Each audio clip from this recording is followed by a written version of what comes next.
Ang mabuting balita ng Panginoon ayon kay San Lucas. Noong panahong iyon, ang Panginoon ay humirang ng 72.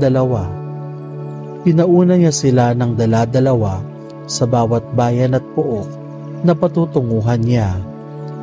Sinabi niya sa kanila, "Sagana ang aanihin, ngunit kakaunti ang mga manggagawa. Idalangin ninyo sa may-ari na magpadala siya ng mga manggagawa sa kanyang bukirin. Humayo kayo, sinusugo ko kayong parang mga kordero sa gitna ng mga asong gubat. Huwag kayong magdala ng lokbutan, supot o panyapak. Huwag na kayong titigil sa daan upang makipagbatian kanino man. Pagpasok ninyo sa alinmang bahay, sabihin muna ninyo, maghari nawa ang kapayapaan sa bahay na ito. Kung maibigin sa kapayapaan ang nakatira roon, sasa kanila ang kapayapaan. Ngunit kung hindi, hindi sila magkakamit nito. Manatili kayo sa bahay na inyong tinutuluyan. Kanin ninyo at inumin ang anumang idulot sa inyo, sapagkat ang manggagawa ay may karapatang tumanggap ng kanyang upa." Ang mabuting balita ng Panginoon. Pinupuri ka namin, Panginoong Hesukristo. Sagana ang aanihin, ngunit kakaunti ang mga manggagawa.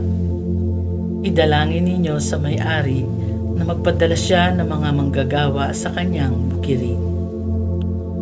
Nangungusap si Jesus sa 72 bago niya isugo ang mga ito sa misyon.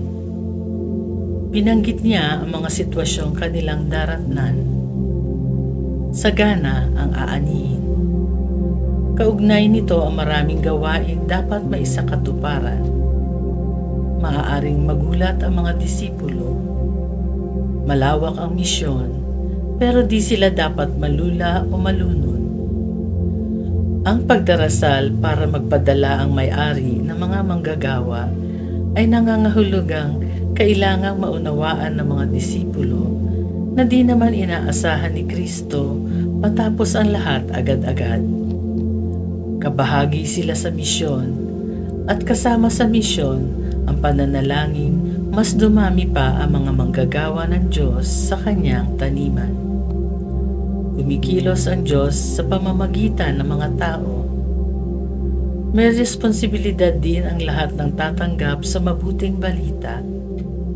Ika nga ng mga environmentalist, think globally, act locally. Ganon din ang misyon at partisipasyon dito. Mahalagang malaman ng mga disipulo ang lawak ng misyon ng Diyos, pero mahalaga ring kontribusyon ang mga maliliit na hakbang ng bawat isinusugo. Di pwede ang bida-bida sa mga naglilingkod. Instrumento lamang ng Diyos ang bawat isa. Mapag-isa man ang isang lingkod sa ilang pagkakataon, tulad ito sa karanasan ni San Pablo.